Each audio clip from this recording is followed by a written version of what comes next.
नमस्कार, मी आहे आबा शिंदे. आपण बघत आहात माझ्यासोबत JNC सिटी न्यूज आणि कॅमेऱ्यावर आहे सुमेध जिरवणकर. त्याचप्रमाणे क्रिएटिव्ह हेड मयूर सांगोळे.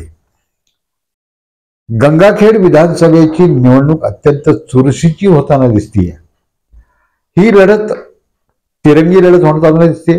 त्यामध्ये रासप आणि महायुतीचे उमेदवार डॉक्टर रत्नाकर गुट्टेकाका, वंचित बहुजन आघाडीचे माजी आमदार सीतारामजी घनदाट मामा आणि महाआघाडीचे उद्धव बाळासाहेब ठाकरे शिवसेनेचे उमेदवार विशाल कदम यांच्यामध्ये ही तिरंगी लढत होते.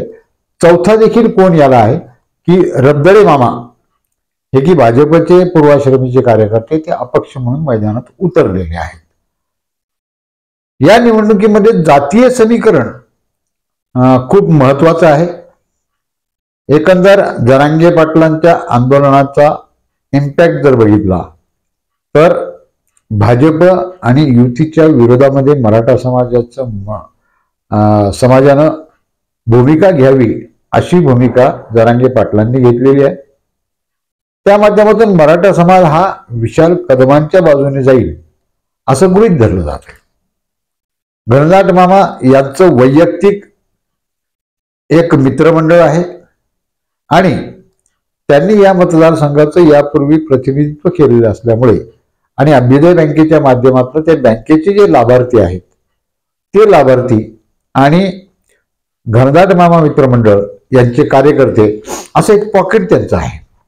त्याचबरोबर रत्नाकर गुट्टेकाका यांचं देखील मित्रमंडळ आहे. ते विद्यमान आमदार आहेत आणि गेल्या 5 वर्षामध्ये ज्या पद्धतीनं त्यांनी विकासाचा धडाका त्या गंगाखेड मतदारसंघामध्ये लावलेला आहे, हजारो कोटी रुपये यांचा शासकीय निधी या गंगाखेड मतदारसंघामध्ये त्यांनी ओतलेला आहे आणि तो दृश्य विकास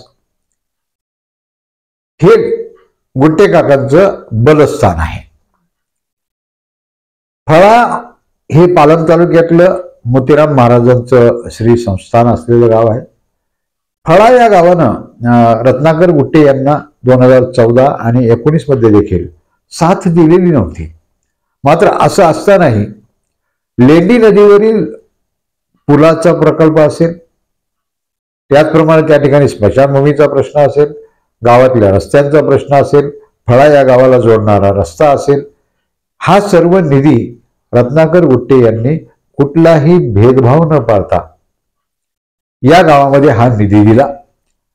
संत मोतीराम महाराज देवस्थान किंवा हे जे त्याचे संस्थान आहे हे या पंचक्रोशीमध्ये सर्वांचं श्रद्धास्थान आहे.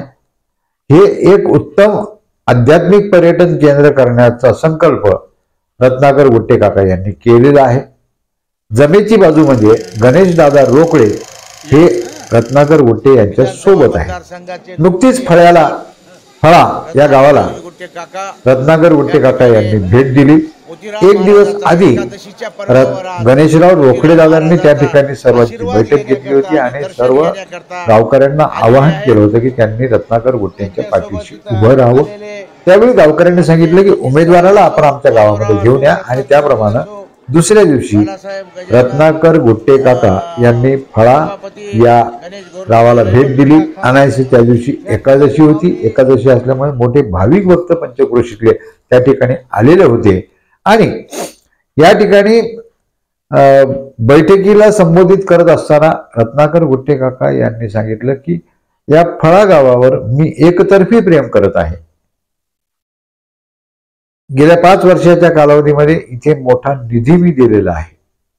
आता मात्र मी तुमच्याकडनं दुसऱ्या बाजूने प्रेम करण्याची अपेक्षा बाळगतो आहे. ज्या पद्धतीने रत्नाकर गुट्टेकाकांचा झंझावाती प्रचार सुरू आहे आणि त्यांना जो पाठिंबा मिळतोय त्यावरून रत्नाकर गुट्टेकाकांना कुठेतरी विश्वास आलेला आहे की ते विजय त्यांच्या दृष्टिक्षेपात आहे. आणि त्यांनी यावेळी आवाहन केलं फळा या वासियांना की तुम्ही या विजयाचे साक्षीदार व्हा, भागीदार व्हा आणि त्या फळा या गावाला जी काही विकास कामं करायची आहे त्याची तुम्ही मागणी करा तो भले 50 कोटीचा आराखडा असेल, 100 कोटींचा आराखडा असेल, तो पाठपुरावा करून, शासन दरबारी पाठपुरावा करून तो निधी मी तुम्हाला मिळवून देतो आणि आपण या फळा देवस्थानाचं, तीर्थक्षेत्राचं छानपैकी विकास करूयात, अशा पद्धतीचं आवाहन त्यांनी केलं. काही तालुके एक नंबरच्या महाराष्ट्रात करायचे मला त्याच्यासाठी राजकारण करतो आणि ते आपण त्या सगळ्यामध्ये सहभागी व्हाल. या विजयामध्ये आपण हे फळा गाव आहे, खूप म्हणजे ताकदीने माझ्यासोबत या विजयामध्ये सामील होईल अशी इच्छा व्यक्त करतो. लोकांच्या देखील प्रतिक्रिया आम्ही जाणून घेतल्या, बघूयात काय म्हणतात ते. गोप्यामधून मी ग्रामपंचायत सदस्य आहे, माझा पत्नी सरपंच आहे आणि आज जे गुटे साहेब आले त्यांनी आमच्या उत्कृष्ट कामगिरी करून त्यांनी असं भरपूर काम केलेलं आहे आणि माझ्या मते 70% गोप्यामधून मतदान होईल. 1200पैकी 700 तर नक्की. त्यांनी मागच्या पंचवार्षिकमध्ये आमदार होते ते आणि त्यांना बऱ्यापैकी आमदारांनी त्यांनी आमच्या मतदारसंघामध्ये बरेच कामं केले आणि सर्वांगीण विकास काम करणारा माणूस आहे तो. कारण माणूस तरलोड आहे आणि जनतेसाठी हिताचा माणूस आहे आणि अशा माणसाला निवडून द्यायला काही अडचण बी नाही.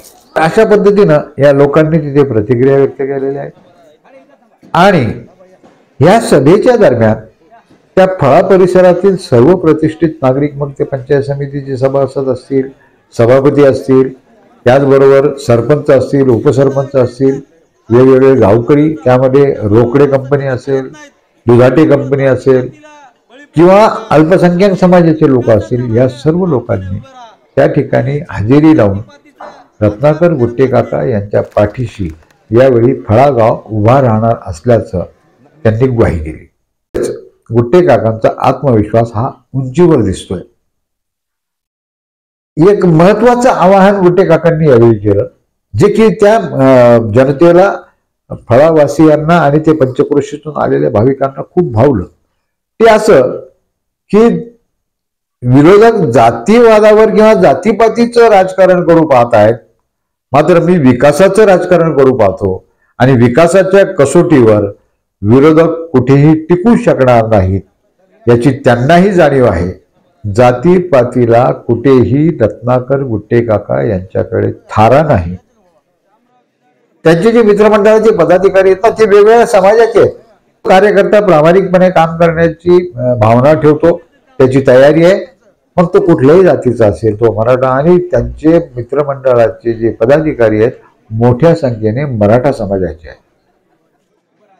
खळीपाटी इथे मराठा समाजाने एक मेळावा घेऊन जाहीरपणे गुट्टे काकांना पाठिंबा दिला. पूर्णा ठिकाणी या ठिकाणी बौद्ध समाजाने एक मोठा मेळावा घेतला आणि गुट्टे काकांना जाहीरपणे पाठिंबा दिला. एका गावातला अनुभव गुट्टे काकांनी सांगितला की त्या ठिकाणी त्या गावातून त्यांना मतदान मिळालेलं नव्हतं, मात्र तिथे विकास निधी गुट्टे काकांनी मोठ्या प्रमाणात दिला आणि त्या गावातल्या जनतेनं मेळावा घेतला. जवळपास 5 ते 6 हजार लोक त्या मेळाव्याला होते आणि त्यामध्ये बुद्धिजीवी लोक होते. आणि ह्या सर्व मंडळींनी गुट्टे काकांचा सत्कार केला, सन्मान केला आणि सन्मान करत असताना त्यांनी सांगितलं की आम्ही प्रामाणिकपणे सांगतो की 2019च्या निवडणुकीला आम्ही तुमच्या सोबत नव्हतो, आम्ही तुमच्या बाजूने मतदान केलेलं नाही, परंतु आता आम्हाला ते उमगलेलं आहे की ही आमची चूक होती, ती चूक पुन्हा आम्हाला करायची नाही. आता आम्हाला तुमच्या सोबत यायचंय आणि आम्ही सर्व तुमच्या सोबत आहोत असा विश्वास त्या मंडळीने दिला आहे. झालं तर फळा या गावामध्ये दुर्घटना घडली होती की शेकडो एकरमध्ये ऊस जळाला.